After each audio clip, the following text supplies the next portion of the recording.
창업을 할 때 본인이나 주변에서 가장 걱정하는 것이 크게 망해서 폐가 망신하는 것 아니냐 하는 것입니다. 사업하다가 전 재산을 들어먹고 친인척이나 친구들 재산까지 날려버린 경우가 많기 때문입니다.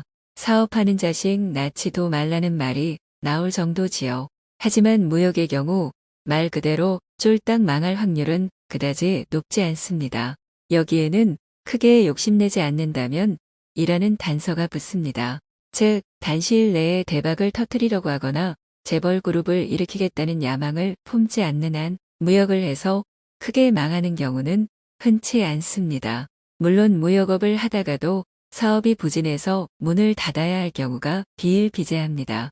그렇더라도 다른 업종과 비교했을 때 사업 정리에 따르는 후유증이 가장 적은 축에 속하는 것이 무역업입니다.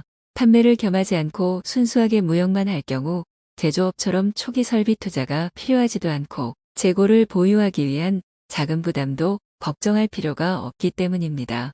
무역업을 하다가 크게 망하는 경우는 대부분 무역업으로 돈을 벌어서 사업을 확장했다가 망하는 경우입니다. 크게 욕심내지 않고 차근차근히 사업을 확장해 나간다면 주변 사람들이 걱정하는 것처럼 폐가 망신하는 일은 없으니 크게 걱정하지 않아도 됩니다. 무역업을 창업하려 할 때 또 한 가지 걱정되는 것은 무역 사기를 당하면 어떻게 하느냐 하는 것입니다. 서로 다른 나라에서 사업을 하는 외국인과의 거래다 보니 예기치 못한 사기에 휘말리게 되면 해결책이 마땅치 않은 것이 사실입니다. 10사람이 도둑 1명을 못 잡는다고 무역 사기의 위험으로부터 100% 안전하게 대처하기란 쉽지 않습니다. 하지만 대부분의 무역 사기는 조금만 신경 쓰면 예방이 가능합니다. 대부분의 무역 사기는 서두르거나 대박을 노리는 사람의 약점을 이용해서 발생합니다.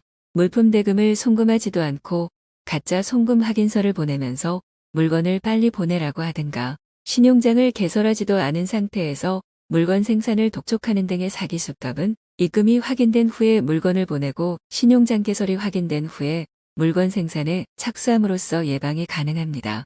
첫 거래부터 대형 오더를 미끼로 사기 행각을 도모하는 사기꾼의 경우는 처음부터 대형 오더를 받았다고 좋아할 것이 아니라 내가 상대방이라면 처음부터 그런 대형 오더를 할 것인지를 한 번이라도 생각해보면 예방이 가능합니다.